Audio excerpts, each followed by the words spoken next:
Oi, gente, tudo bem? O podcast Estação é o nosso melhor endereço. Aqui nessa parada passam convidados que falam sobre temas dos mais variados, sempre que possível com uma pitadinha de inovação. Nem sempre tecnologia, mas criatividade, sim. Vamos conversar hoje com a Evelyn Françoise, uma história pra lá de interessante de alguém que já esteve nas nuvens, perto do mundo da lua, mas que está com os pezinhos no chão, empreendendo. Você vai adorar essa história, vai compartilhar, eu tenho certeza disso. Dá um likezinho e continuar conosco. A convidada do podcast Estação, direto da Estação Hub One, na JK Aqua Brasil, em Cascavel, da Fundetec, é a Evelyn. Obrigado, Evelyn, por estar aqui. Seja bem-vinda. Muito obrigada por me receber. Uma honra ter você aqui, viu? Obrigada. Obrigado ao André também, que fez essa ponte para a gente conversar com a ex-comissária de bordo, é isso? Isso. Como assim, ex? Como é que uma pessoa tão jovem assim se aposenta? Sim, então, foram 14 anos Uau. voando, 14 anos trabalhando com aviação civil. Uma longa história já. No Brasil? No Brasil e fora do Brasil também. Fora do Brasil. Qual a Sim. empresa aérea? Latam, hoje Latam. Latam. Uma empresa que começou no interior de São Paulo e eu tive, essa felicidade de entrar lá em 2006. 2006. Em que cidade do Brasil você estava quando você percebeu que podia ser uma profissão? Então, eu estava em Curitiba, eu cresci do ladinho do aeroporto. Que legal. Eu cresci vendo o avião pousar e Esse decolar. barulhinho estava lá dentro da Evelyn. Já estava ali em Que mim, legal. embora eu não pensasse nisso, né? Como eu te falei, eu pensava muito em ser comunicadora, ser olha aí. jornalista, era um sonho. E Era para você estar do lado de cá, então. Eu sempre gostei muito de comunicação, mas eu acredito também que a comunicação abriu muitas portas para eu chegar ali no voo. Não tem dúvida, não tem dúvida. Sim. O comissário, a comissária, a pessoa que cuida de quem voa, já foi mais difícil porque as pessoas hoje estão mais habituadas, mas você pegou um período em que era uma transição, as pessoas tinham muito medo, né? É uma comunicação e tanto, né? Com certeza. É um treinamento e tanto, né?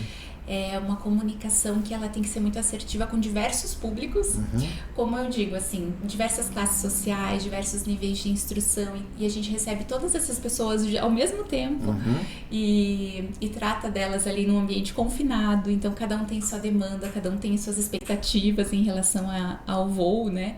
E a gente tem que ser muito assertivo ali para transitar, né, entre essas culturas também diferentes. Sim, perfeito. Ainda mais se você trabalhou em voos internacionais, aí mais difícil ainda, né? Com certeza. Porque o Brasil já é múltiplo, né? Já são vários países num, né? Exatamente. Imagina para fora, né? A diversidade cultural me encanta, assim. E no treinamento a gente já aprende tanta coisa, também de diversidade religiosa. É muito legal, é muito legal. Ô Evelyn, hoje é uma época em que as pessoas gravam tudo, né? Então é muito comum a gente ver cenas marcantes em aeroportos, balcões e voos, né?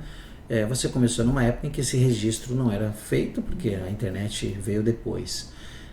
Se tivesse feito alguns registros, ou alguém tivesse feito, você lembra de alguma história assim que, se essa aí tivesse sido gravada, estaria bombando? Ai, teve tantas situações inusitadas, assim. No ar, no voo. No voo. Ou lá embaixo, pode ser também. Muita coisa, eu não vou conseguir lembrar, assim, de um específico, eu acho, mas assim, é até legal falar que na minha época, né, como eu digo, quando eu comecei, era tão diferente que além de não ter internet, a gente também não podia nem tirar foto. Perfeito. Sim, a gente não é podia. mesmo, lembrei disso, é verdade. Tinha uma restrição muito grande com o nosso exato. comportamental ali, por exemplo, a gente não podia Os passageiros tirar foto. também tinham toda uma restrição, né? Eram orientados a não... verdade, e assim, verdade. a gente não podia, por exemplo, tirar foto no nosso centro de treinamento, era tudo muito secreto. E assim, pra ver como nós estamos hoje, né? O pessoal fazendo stories Tudo lá exposto, dentro. né? E eu Escancarou falo, também, como né? eu gostaria de estar lá hoje pra poder mostrar esse universo, porque a gente não podia mesmo tirar foto de uniforme, era só quando a empresa mesmo tirava a nossa foto. Certo. Mas algum passageiro que tenha dado trabalho no sentido assim de que estava muito, muito medo, ansioso? Muito. Sim, a gente teve situações... É um socorro mesmo que é dado na hora às vezes, né? Exatamente. E assim, os voos de madrugada acontecia muito isso, né? Dessas crises de ansiedade mais acentuadas e a pessoa precisar demandar muito, assim, de horas, né? De conversa ali com a gente, de atenção. E isso me levou também muito para psicologia. Ah, que legal. Porque eu... Era meio psicóloga ali, né? A comissária. Tem que ser, né? Então, assim, de conversar e distrair, tirar a pessoa dessa situação, né? Pra ela realmente esquecer que ela tá a bordo, né? Pra ela conversar, e a gente ficava sempre lá na galley, né? Lá no fundo, conversando com os passageiros. Independentemente da idade, você tem passageiros idosos, adultos, crianças, dependendo do... Sim, executivos também, olha só. Que estão habituados, né? Porventura ali podiam ter crises de pânico mesmo. A gente já teve várias tem muita situações. gente que tenta se refugiar bebendo, né? Bebe bastante para voar e ter uma anestesia. Às vezes isso também dá um efeito contrário. Em altitude isso se agrava, né? Se agrava, perfeito. O álcool, ele eleva mais ainda, né? Junto com a altitude, ele eleva ainda mais esse teor alcoólico ali. Biologicamente, eu não sei muito explicar, mas a pessoa pode ir bebendo menos, ela fica mais alterada, né? Então a gente tem muito cuidado também para servir as bebidas alcoólicas. Tem uma coisa legal da democratização do voo, que muita gente passou a encurtar distâncias conseguindo voar porque ficou mais acessível. Cascavel mesmo tem um dos melhores aeroportos do Brasil. Sim. E não era essa a realidade tempos atrás. Sim. Ao mesmo tempo que isso aconteceu, talvez tenha faltado, eu acho que você se deparou com essa transição, uma adaptação no sentido de o passageiro compreender no que ele estava embarcando, né? Que tem uma liturgia, né? Se é que eu posso usar essa palavra, mas tem um cuidado especial. E acabou que em muitos momentos banalizou tanto que virou meio assim bagunçado, né? Sim. É uma pena isso, né? Até achar o caminho do meio, né, Evelyn? As pessoas acharem o equilíbrio, né? Eu acho que está acontecendo isso. Apesar de que as passagens no Brasil continuam muito caras. Que rotas você fez nos voos, assim que você lembra? Eu fazia alguns voos assim no final que eu gostava muito, que ligavam o norte do Brasil com os Estados Unidos. Ah, que joia! E eu sou apaixonada pelo norte do Brasil. Partindo de qual cidade? Partindo de Manaus, de Belém. A gente tinha ali alguns voos. Duas cidades que eu adoro. Também sou muito apaixonada pelo norte. O Brasil todo, né? Mas era uma delícia, assim. Comparada na América Central ou era direto? Como é que Não, é Miami. A maioria dos voos para Miami. Miami. Belém, Miami. 6 horinhas, bem tranquilo. Mais rapidinho. Mais rápido que o Brasil, muitas vezes. Mais rápido que chegar em Porto Alegre, né? É verdade. Ai, uma delícia, eu adorava. Tudo pela Latam. Pela TAM, né? Agora que é Latam. Eu até tenho um amigo que me convidou, falou várias vezes sobre... Lá eu ainda não pude ir. Os voos para a América Central. Sim. Dominicana, Panamá, Costa Rica. Diz ele, né, que já fez várias vezes, que é um turismo muito interessante. E os brasileiros amam. E os brasileiros amam, né? E tá cheio de Embraer, né? Os aviões de 100 lugares do Brasil fazendo essas rotas, né? É um orgulho, né? Um orgulho para nós, né? Pro Brasil. Seguro, bonito, ágil, moderno. A TAM não tem os Embraers, mas a Azul, né? Nos Azul representa muito bem no Brasil, porque a gente tem que voar assim os aviões brasileiros, né? Eu adoro voar de Embraer. Eu cheguei a voar, que eu fazia um trabalho social no norte, em Santarém especialmente, saindo de Porto Velho para Santarém com os King Air. Cheguei a voar de Bandeirantes, era uma aventura, 30 lugares. Cheguei a pegar um Fokker 50, final da trajetória dele com as asas em cima, chacoalhava, mas não caía. O Fokker 100 também tem bastante fazendo essa rota. Hoje já está mais fácil, mas a gente descia em Parintins, descia em Maués, descia em Itaituba, lá aquele mato embaixo e água. Mas vai descer onde esse bichinho aqui? Descia, né? Você passou algum medo, assim, alguma experiência que você lembra que, ufa, e desceu? Então, quando eu entrei na empresa, a empresa ainda tinha os Fokker 100. Ah, perfeito. Ainda tinha, mas eu já comecei no Airbus 319, que é o menor do Airbus ali da empresa. E eu, assim, todo esse tempo eu acho que eu passei uma situação, eu passei uma situação de emergência, que foi uma pane hidráulica, mas nada assim que me apavorasse, assim, eu tinha muita confiança, né, no treinamento dos pilotos, eles passaram muita segurança para nós. Que legal. Então, o que foi passado para nós é que a gente tinha essa pane hidráulica, o trem de pouso ali ia baixar. A pane hidráulica é o quê? Então, aí, né, que a gente descobriu que o hidráulico ele ajuda também pra frear o avião. Pra frear o avião, tá. Então, ele falou assim pra mim que o trem de pouso ele ia baixar pela gravidade, mas ele não tinha certeza se ele ia estender, se ele ia travar. Então, nós pousamos em emergência em Recife, era um Recife-Guarulhos de madrugada. Tá. Mas foi bem tranquilo, assim, a gente ficou Conseguiu um tempo esperando, conseguiu, descer. deu tudo certo. Freou, travou.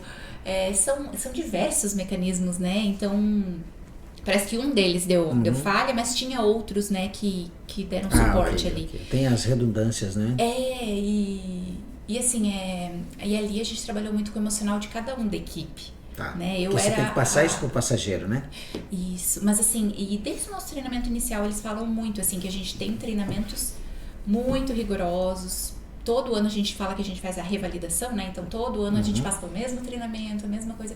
Mas que quando a gente tem uma emergência, a gente não sabe realmente como vai ser o emocional de cada um. Pra gente ter essa colaboração com o colega, se ele, porventura, ficar ali sem reação.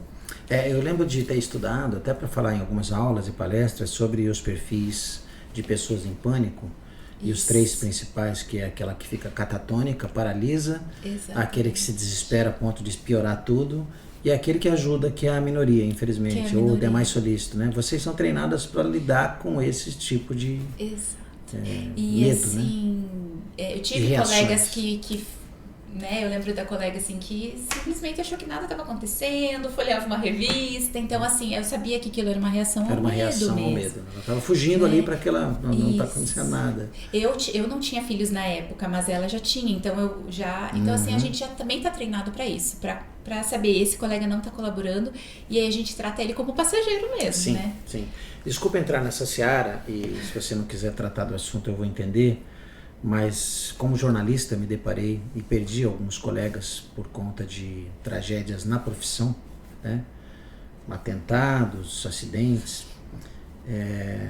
e na pandemia também foram 17 colegas, então eu tive um entorno muito de luto, né? Lá em Porto Velho. Como que é para a equipe, como é que é para o time quando um acidente leva colegas de vocês? Deve ser muito pesado, né? Muito pesado. No acidente de 2007, eu estava São na Paulo, empresa, né? São Paulo, foi o mais terrível do incêndio, de todos. Né? Que entrou no hangar. Foi, e depois teve o da Gol também, então seja de qualquer empresa aérea do mundo, assim, o pessoal fica fica meses ali falando sobre isso, e como que foi, como que tá a investigação, porque a gente precisa também saber, né? Mas qualquer acidente assim que dá no mundo, com avião comercial, o pessoal fica sempre muito abalado, assim, sempre querendo saber. E você trabalhando, casou-se, né? Com Cascavelense, Com Cascavelense. E ainda como comissária, você teve filho? Teu filhinho? Tive filho enquanto comissária. E aí te fez repensar muita coisa? Muita coisa. Mas assim, a gestação lá, a gente não pode voar, né? A gente fica afastado. Então, os 9 meses da gestação, então eu pude curtir minha gestação.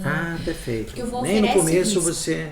Interessante. No momento que a gente tem um risco, então. a empresa, eles já nos afastam pela periculosidade mesmo, porque esse decola e pousa, né, é perigoso. Ainda mais vocês que é uma coisa contínua, né? É igual o cara do raio-x, né? É igual. Pra gente é uma vez ou outra. Essa pessoa trabalha todo dia na radioterapia, né? Tem que precisar. Então, assim, no Brasil, eu não sei como que tá hoje, né? Porque eu saí em 2020 e a regulamentação, ela vai mudando. Mas na minha época, a gente podia fazer 5 pousos por dia. Tá.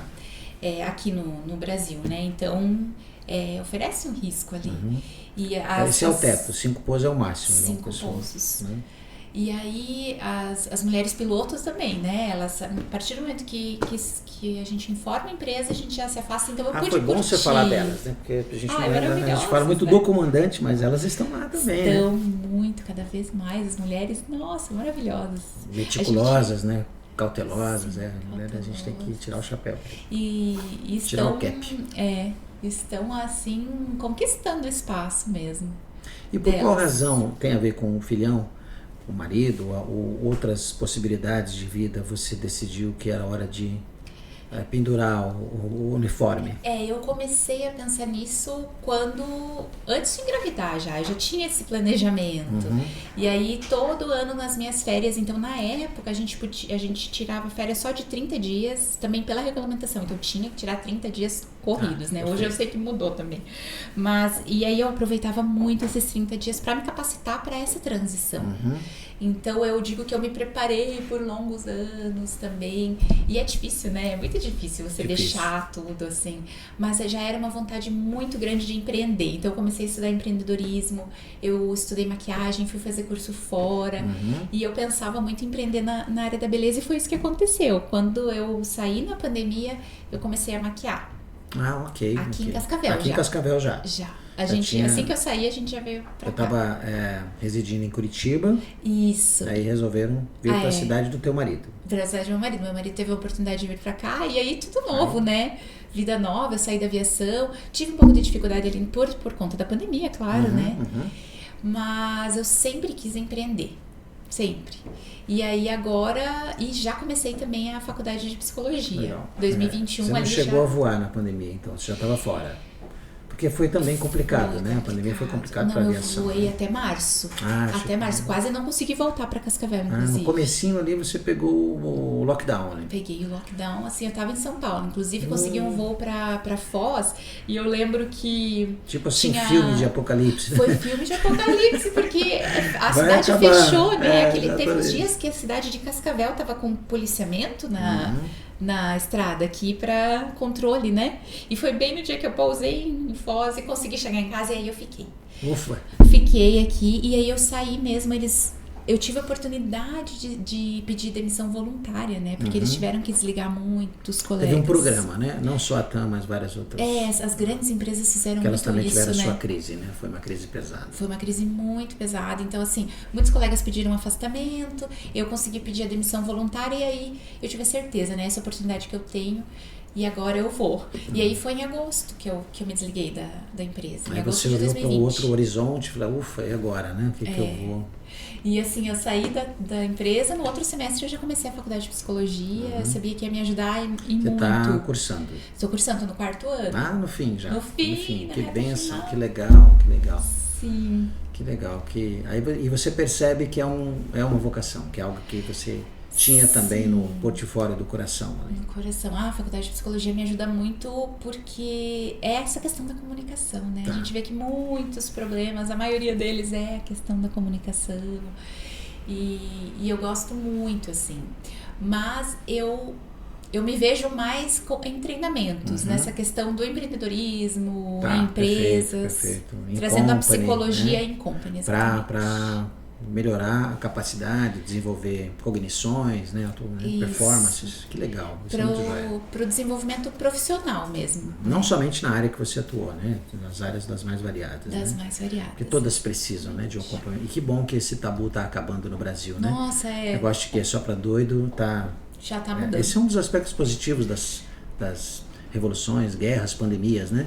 Tragédias, né? As pessoas depois disso começam a entender melhor o papel de quem trabalha as doenças da mente, né? Exatamente. Psiquiatras hoje, psicólogos são mais do que bem-vindos, né? Exato. Tanto que as operadoras de planos de saúde estão se deparando com um número maior de solicitações de convênios para tratamento de saúde mental do que câncer hoje. Então, já estou te dando aí um indicativo de mercado. Sim. Porque você vai entrar num mercado absolutamente gigantesco, né? E com novas enfermidades, né? Sim. Isso também, né? E crianças precisando, também tem isso, né? Minha esposa me falou tempos atrás de um diagnóstico na pediatria de ansiedade de uma criança de 6 meses. Nossa! Aí você, então, não é ela, né? Ela está no entorno de gente ansiosa, né? O ambiente, né? E aí numa empresa onde você vai atuar tem isso também, né? Sim. A liderança, o espírito da empresa às vezes está adoecido e precisa do psicólogo, né? A cultura organizacional, eu tenho estudado muito isso e isso está em tudo, né? A cultura ali que vai se instalando aos poucos e os gestores às vezes não percebem e pode ser uma cultura muito negativa. É verdade. E de precisa de um start em noutra comunicação, né? Exatamente. Que aí é a nossa praia, né? que eu acho legal no terreno, na seara que você vai atuar, e é talvez um dos temas mais importantes das palestras que eu dou, é a terapia da audição, porque nenhum de nós foi ensinado a ouvir, né? Nós fomos ensinados a falar, a correr, a andar, a escrever, a comer, mas não é do métier da criação o ouvir, né? Que é a dificuldade que você tem com o teu filhão, que eu tenho com as minhas, né? Principalmente a pequenininha, eles aprenderem a ouvir. E o psicólogo é aquele que ouve, né? Que tem a terapia da audição, né?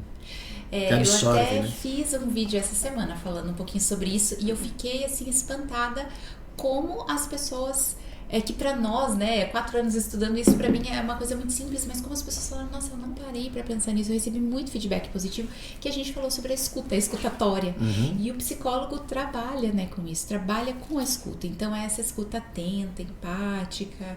E aí eu falei um pouquinho só disso no vídeo e as pessoas já ficaram super felizes ali com o que eu falei. Então eu vou explorar mais isso, mas a gente trabalha com isso, com a escuta e com a palavra, né? Então, por isso que eu gosto tanto mas da comunicação. Mas é uma palavra bem estratégica, isso que é legal, né? Sim, os tem fundamento, tem psicólogo. Pontuações, né? Que aí você matou a charada. Às vezes é algo simples da rotina que a gente esquece. Totalmente simples. Ou eu era assim e eu não sou mais, né? Também tem isso. Exatamente. E a ansiedade, né? Nosso mundo cada vez mais acelerado, então a gente tá muito acelerado para falar, né? Tá todo mundo muito acelerado para falar e a gente não tem paciência de ouvir. É de nada mais, né? Tem um estudo que eu vi esses dias, Evelyn, que a gente assistia filmes mais no ar, mais antigos, né? Em que os takes das cenas duravam 16, 20 segundos, tipo os doramas coreanos, esses ainda permanecem, assim, aquela cena de 1 minuto. Mas as pessoas estão com paciência de 4 segundos. Por mais que seja a mesma cena e a mesma história, e o filme seja muito bom, o take tem que mudar. Tem que ser. Senão eu desligo. Impressionante isso, né? Como a gente está 4 segundos acelerado, né? Impressionante. Você vai trabalhar com gente. Aliás, você já está trabalhando? Já tem estágios e tal? Você está fazendo isso aí já? A gente já tem. A gente tem uma carga horária de estágios muito intensa na faculdade. E agora eu estou com as crianças, ainda na terapia em grupo. O meu estágio obrigatório. Funciona a terapia em grupo com criança? Eu adoro terapia em grupo. Eu tô apaixonada pela terapia em grupo. Que joia, que bom. Porque o grupo, assim, um apoia o outro, né? Com o tempo, um vai conhecendo o outro. A criança consegue entender isso? As crianças são maravilhosas. Que legal você falar isso. Eu sou apaixonada pelas Que faixa etária, Eu tenho desde os bebês, a gente pega os bebês até os adolescentes. Então, o meu estágio é no Recanto da Criança. Que lindo, parabéns. A gente vai uma vez por semana pela faculdade mesmo, né? Eu Qual e minha colega que é? na FAG. Na FAG. Que eu também sou apaixonada pela FAG. Nossa, eu cheguei aqui em Cascavel, fui conhecer a FAG, fiquei encantada. A biblioteca deles é perfeita. Eu sou muito fascinado por lá também. Os laboratórios, os professores, eu sou bem apaixonada, assim. E aí, consegui, era uma vaguinha só e eu fiz uma carta para a professora pedindo, e eu consegui entrar nesse estágio, que é uma dupla, né? Eu e mais uma colega, então nós vamos lá toda sexta-feira de manhã, e aí a cada hora a gente divide essas crianças em faixas etárias. E ali a gente tem muito problema de comunicação, e eu falo assim, que são 2 grandes demandas que nós temos ali com essas crianças. A dificuldade de se comunicar, e literalmente, porque muitas não falam, né? Muitas têm dificuldade na fala mesmo.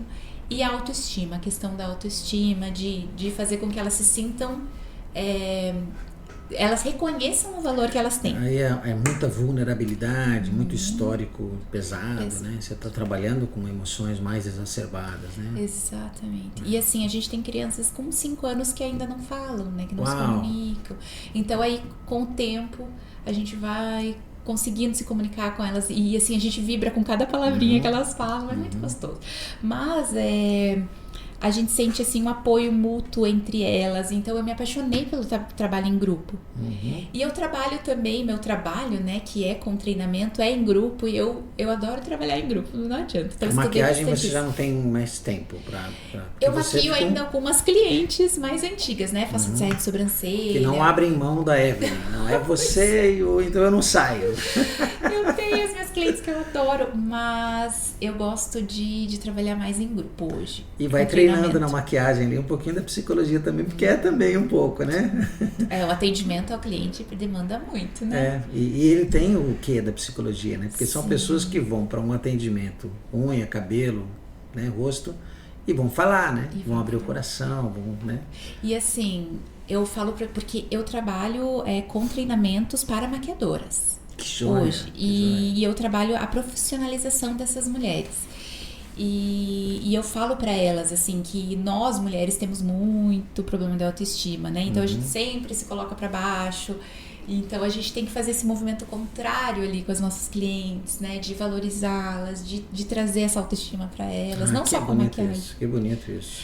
Porque eu sempre falo assim, eu tive muitas oportunidades boas, sabe? Então, quando eu entrei na maquiagem, eu tive a oportunidade, fui indicada para dar treinamentos para uma grande marca de beleza aqui do Brasil. Tá, perfeito. E aí eles trabalham, tem projetos sociais. E eu acho que eu posso falar aqui, né? Claro. Eu trabalho com o Grupo Boticário. Que legal. Eles têm um projeto social que é o Empreendedoras da Beleza. Então, eles começaram com cursos presenciais lá em São José dos Pinhais, porque a fábrica do Boticário é lá em São José. Sim, perfeito. E aí, eles trabalham com a comunidade do entorno. E aí foram as minhas professoras de maquiagem lá de São Paulo que me indicaram, né? Por saber que eu sou curitibana, por saber que eu adoro maquiagem. Tava ali perto, né? E aí eu comecei, e isso foi me despertando muito pra chegar hoje nesses cursos do corporativo. Porque eu falo assim que não é só ensinar maquiagem pra elas, né? Então a gente profissionaliza mulheres em situação de vulnerabilidade social. Que legal. E eles têm tanto os cursos presenciais quanto a plataforma online. E aí eu trabalho nos cursos presenciais. Então a gente teve turmas em São José dos Pinhais e hoje a gente roda o Paraná ali. E aí hoje eles já estão com parceria com o governo do estado. Então a gente faz o curso para essas mulheres e é muito legal assim que eu passo para elas a questão do atendimento. Certo. Que tem essa bagagem de 14 anos de atendimento. E elas têm que estar bem, né? Exato. Vai trabalhar para alguém ficar bem. Eu não estou bem, tem um lapso aí, tem um problema, né? E a gente traz muito essa mensagem para as mulheres de que elas são capazes, né? E o nosso treinamento lá também é muito assim, para que elas se sintam valorizadas. Então tudo é muito bem pensado para elas passarem uns dias de muita alegria, esquecendo assim os problemas de casa, sabe? Esquecendo as demandas de casa e pensando nelas. Então a gente trabalha muito a autoestima delas, que é exatamente o que você falou, para que elas sejam bem para atender essas futuras clientes. Sim, mas o psicólogo, eu vou dar uma referência, porque eu amo falar de cinema internacional e gosto muito do cinema iraniano, do cinema turco. E a Turquia tem uma série chamada 8 em Istambul, que é uma das séries que eu amei assistir. E ela conta a história de uma paciente do campo, mas uma vida muito simples, que precisa de um atendimento, e a profissional da terapia, lá é meio misturado, psicologia com psiquiatria, ela se deixa influenciar de tal maneira por aquelas histórias que ela fica afetada, a ponto de ela precisar. Então a série gira em torno dessas batalhas das mulheres, naquela que vai de uma vida muito simples, maltratada como zeladora de um apartamento e tal, e pelo marido, para essa profissional que se vê a dor a tal ponto daquela moça que ela também se dói tanto que ela precisa da psiquiatra dela. Eu falei toda essa introdução não só para dar referência da série que eu amei e do cinema turco, mas e de você, né? Quem cuida, porque absorve muita dor, né, Evelyn? Muito. A gente fica preocupado. As crianças mesmo que você falou. Mas né? Pra mim o que pega mais é o estágio de grupos e é muito interessante porque a faculdade de psicologia nos coloca nessa situação justamente para que a gente engrandece demais, né? A gente engrandece demais. Mas então, também precisa de cuidado. Exatamente. Então ali nesse estágio é 1 ano. E aí o meu próximo estágio vai ser dentro do hospital, se tudo der certo, se a minha professora me aceitar, porque são vários campos, né? Aí a gente se aplica, né?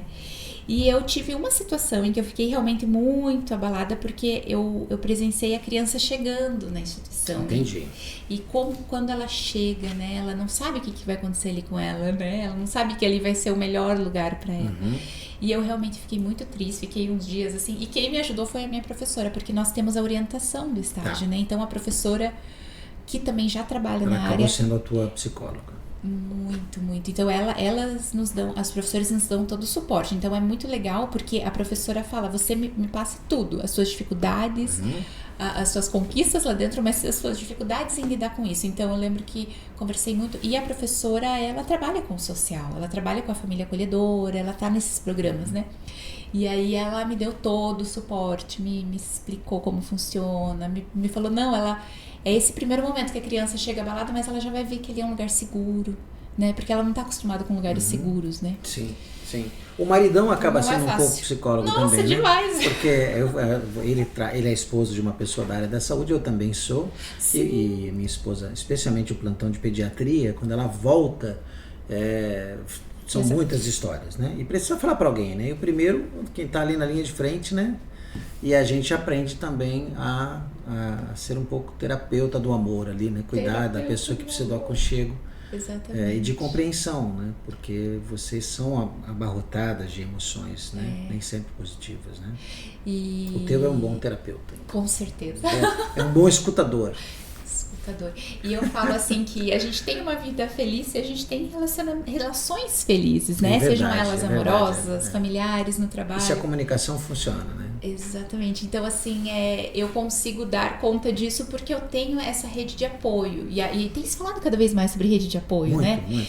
E a minha rede de apoio, que aqui em Cascavel é ele, em primeiro lugar, né? E também a minha sogra, os familiares dele, que me apoiam em tudo. Que joia. Com o meu filho, com as minhas demandas. Então, eu valorizo muito, muito, muito todo esse suporte que eles me dão. Aqui minha família cascavelense é muito especial. Que legal, que legal. Sim. É porque o tempo de qualidade com eles e de você se libertar dessa opressão, se é que eu posso usar essa palavra, dessa pressão, é fundamental também para o filho, né? Ele precisa da mãe clean, né? Senão, nossa, minha mãe tá... senão ele vai pedir consulta para alguém, né? Vai agendar uma consulta com você. Sim. 9 aninhos, você falou. 9 anos. Essa idade, então, William. é extraordinária, né? Maravilhosa. Sim. Como é o nomezinho dele? William. E o maridão? O maridão Cristiano. Cristiano e William, abraços. Prosa legal demais aqui com a Evelyn Françoise. Localizando você que chegou no meio da entrevista, a Evelyn é uma ex-comissária de bordo da empresa Latam, que transformou-se numa maquiadora que também cuida das maquiadoras, para migrar para psicologia, cuja formação está chegando aí, logo tem formatura, nós seremos convidados. Sim, com certeza. E ela hoje nos dá entrevista aqui nessa prosa muito legal no podcast Estação, falando sobre voar alto e agora voar como empreendedora, porque na verdade essa tua assessoria, consultoria, mentoria, você facilitadora, é um empreendimento da Evelyn, né? A tua empresa, né? Empresa, é isso, né? Isso. E assim, eu comecei a despertar muito de também instruir pessoas, porque onde quer que eu vá ali, eu percebo, nossa, essa pessoa podia ter atendido esse cliente melhor, sabe? Eu tenho muito essa questão do atendimento. Mas fica com esse olhar Fico clínico, com um olhar. né? Não precisava ter falado isso, não precisava ter falado dessa maneira. E assim, eu gosto não precisava muito estar de assim no instruir. trânsito, né? Poxa, Trânsito. né? O sinal tá fechado, né? E assim, eu quero levar esse meu conhecimento, essa minha bagagem, tanto da aviação, de muitos anos atendendo clientes multiculturais, trazer para essas empresas aqui de Cascavel também, né? Trazer para essas equipes de venda, de atendimento, para melhorar a comunicação com os clientes. Porque as pessoas estão muito flor da pele, né, Evelyn? Aqui Dos dois lados. Né? Dos dois lados, né? Então, Sim. qualquer coisinha já explode, né? Ou liga o celular e já vou gravar e vou... Né? Ontem mesmo me deparei com uma pessoa com uma necessidade especial e ele já veio falando comigo que se não tomasse as providências eu ia chamar a imprensa. Eu falei, calma, deixa eu te ouvir. Isso. Qual é a dor? Qual é o problema? Nada contra a imprensa fazer o trabalho dela, mas você quer que isso seja notícia ou você quer que resolver o problema seja resolvido? Não, eu quero resolver o problema. Então vamos para o caminho da solução do problema. Exatamente. Mas a pessoa ela está com o dia de fúria aí do Michael Douglas, né? Tá quase todo mundo assim, né? Infelizmente. E é tão lindo o trabalho do psicólogo, do psiquiatra, eu acho isso maravilhoso. E eu me lembro de um estudo lá atrás, quando eu comecei a fazer palestras, que os argentinos e os uruguaios, chilenos, tinham muito mais afinidade com o atendimento da psicologia e da psiquiatria do que o brasileiro, que era mais refratário. E na América Latina era o povo mais preconceituoso, ou com tabus. Hoje não é mais, mas foi muito sério isso, né? O brasileiro, se falava que está fazendo tratamento psicológico, psiquiátrico, então aí, né? Tá louco, né? Tá doido. Que bom que isso tá mudando, né? Sim, a gente tem um histórico, na verdade, aqui no Brasil muito pesado de cuidado com a psiquiatria, né? A gente tinha, então, assim, essas pessoas, elas eram realmente marginalizadas, né? Era uma coisa assim, e hoje não, hoje a gente está fazendo um movimento totalmente contrário, de ter essas pessoas no convívio social. Você já viu Nise, o Coração da Loucura, Sim. com a Glória Pires? É uma obra-prima, né? É uma obra-prima. Eu vi mais de uma vez, recomendo. Sim. A gente estuda na faculdade a história da loucura no Brasil, né? Não, e o filme é muito bem feito. Ela é uma atriz, ela encarnou a Nise, né? Exatamente. Então foi uma grande médica brasileira, muito especial. É disciplina, então, lá. Sim, a gente estuda a história da loucura, né? Da psiquiatria, como essas pessoas eram tratadas. E hoje em dia não, hoje em dia a gente quer mais que elas estejam em todos os lugares, porque a medicina avançou muito, né? Os remédios, eles são de ponta hoje para atender essas pessoas. Então não precisa mais, não tem mais. As pessoas pensam em tratamento psiquiátrico, o que era antigamente, né? Vem à mente, né? O sanatório, aquela coisa que a pessoa ficava boba, né? Não, hoje em dia os medicamentos são anestesiada a ponto de ficar numa catatônica ali, né? Isso, e não, hoje em dia as pessoas, a medicação vem para trazer mais qualidade de vida, né? E elas serem funcionais, né? Trabalharem, terem seus relacionamentos com qualidade de vida. E eu fico feliz também porque a gente percebe essa evolução na academia, na cidade. Cascavel mesmo, uma cidade que cresceu muito nesse mercado também. E foi legal você citar porque ele não é doença de rico, né? Todo mundo tem ansiedade, todo mundo tem dor, né? Todo mundo tem traumas, né? E todo mundo precisa de uma terapia, de alguém que tenha terapia boa de adição. Né? E nos meus cursos profissionalizantes eu falo isso para as alunas, assim, independente da classe social, independente de quem for, a pessoa tem suas demandas, tem suas dores. Então a gente tem que, né, colaborar, ouvir, estar disposto a ouvi-la. E eu tento, assim, minimizar aquela coisa do atendimento de nós contra eles. Eu acho que o problema hoje no atendimento, assim, as pessoas o nós contra eles, né? E não esse foco na resolução de problemas, né? A gente tem que estar focado na resolução de problemas. Como vocês são treinadas, se é que eu posso usar essa expressão, me corrija se eu estiver errado, como vocês são instruídas para começo, meio e fim? Tem o paciente que sempre vai precisar, mas tem aquele que, não, você está dispensado, pode ou vai diminuir. Como é que funciona isso? Assim, agora na psicologia a gente tem diversas linhas, né? Diversas linhas teóricas. E eu gosto muito, gosto muito da ciência, então eu me baseio bastante na linha comportamental, né? Que tem muitos estudos científicos que comprovam, né? Que a gente, mudando ali o comportamental, a gente vai melhorar também os pensamentos, as relações e tudo mais. Então, eu gosto muito de explicar como se o psicólogo, ele lhe entregasse ferramentas e você conseguisse então ter uma maletinha de ferramentas para você carregar por toda a tua vida. E a hora que você precisar, você tem essas ferramentas ali. Então aprender a lidar com isso. Isso, ensinar o paciente a ter ferramentas para lidar com as situações adversas da vida que ele vai ter, né? Então, assim, essa psicologia comportamental, ela trabalha com alta, mas que o paciente retorna sempre que ele não está conseguindo usar essas ferramentas que ele aprendeu. Tá. Então eu gosto muito disso, assim. Tem linhas que daí trabalham de maneira diferente. Claro, cada caso é um caso. Mas essa coisa de ensinar a pessoa a lidar com aquilo serve também para outras áreas da saúde, né? Sim. Obesidade, né? Uma série de outras. Né? O Brasil vai ter 40% de obesos em breve, né? Uma coisa maluca.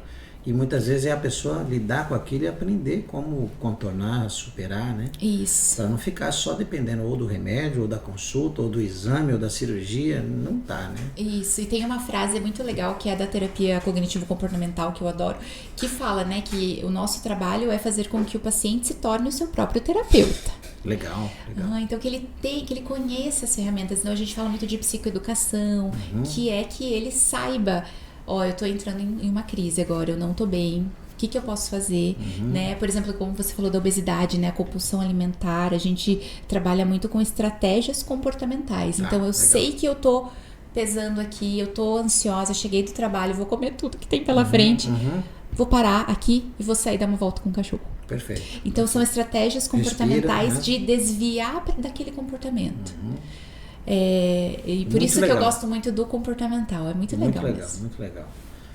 E às vezes com a criança, com os filhos, a gente também tem que ensinar o momento certo, né? Puro comportamento. Eu tenho uma passagem maravilhosa com a Pérola, só pra gente encerrar, e ela faz jus ao nome.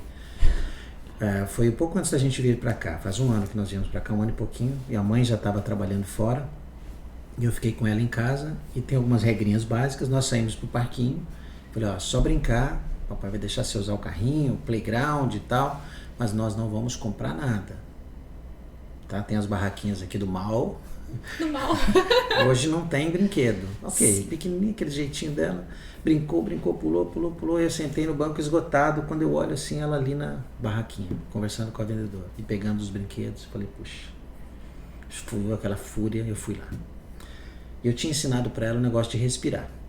Aí fui lá, cheguei para ela, eu não falei para você que ia brincar, carrinho, correr, papai correu, mas não tinha uma coisa básica que nós combinamos que não ia comprar nada e você tá aqui na barraquinha de brinquedo? Ela olhou para mim e falou assim, pai, respira. Eu só tô olhando. Calma, a moça começou a rir, eu falei assim, você não quer vender essa aí, botar aqui na frente, você quer? Me ganhou, né? Eles só geniais, nos ensinam. Né? Eu falei, e ela tinha razão, podia ter respirado aqui, porque quem ia comprar no final era eu, né? Então era só não comprar, né? Mas não precisava ter ficado enfurecido, não. E foi muito engraçado, e serviu como lição também. Respira, calma, né? Espera. Sim. Que bom, Evelyn, muito bom te conhecer, sabe da tua percepção humanitária. O mundo está precisando muito disso, porque ele polarizou demais e simplificou demais as relações e foi muito para a beligerância. Nós estamos muito no fundo do vale, né, querendo brigar. E vocês da psicologia, com a tua vasta experiência de lidar com pessoas, são fundamentais nesse processo. Parabéns pelas tuas escolhas, viu? Obrigada. E tudo se comunica, né? Tudo se liga, né? Onde tem pessoas, tem a psicologia, né? E então estar também com esse olhar dentro das empresas é muito importante, porque o trabalho é uma parte muito fundamental da nossa vida, né? E como é que a gente encontra mais da Evelyn para buscar informações, treinamento, capacitações e a tua história, né? Isso, eu estou no Instagram Evelyn com yn.françois, então escreve Francoise com SE. E ali a gente tem criado bastante conteúdo, o André tem me ajudado muito, da Mad Filmes, ele tem me dado todo o apoio, orientação e me ajuda ali a produzir os conteúdos de qualidade para que eu passe toda essa informação, né? Então ali a gente está falando bastante de comunicação, de escutatória, de habilidades pessoais que a gente usa no profissional para chegar mais longe, né? Para voar mais alto. Voe mais alto,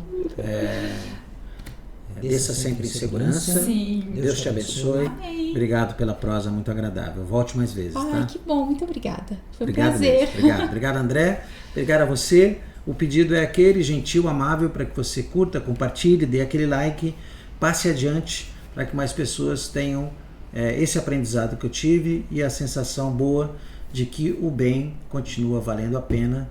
Como diz o arcebispo Desmond Tutu, na dica de leitura hoje, nascidos para o bem. Beijo grande, até a próxima podcast Estação Fundetec, direto da Estação Hub One, em Cascavel, uma das melhores cidades do mundo para a gente viver. Até mais!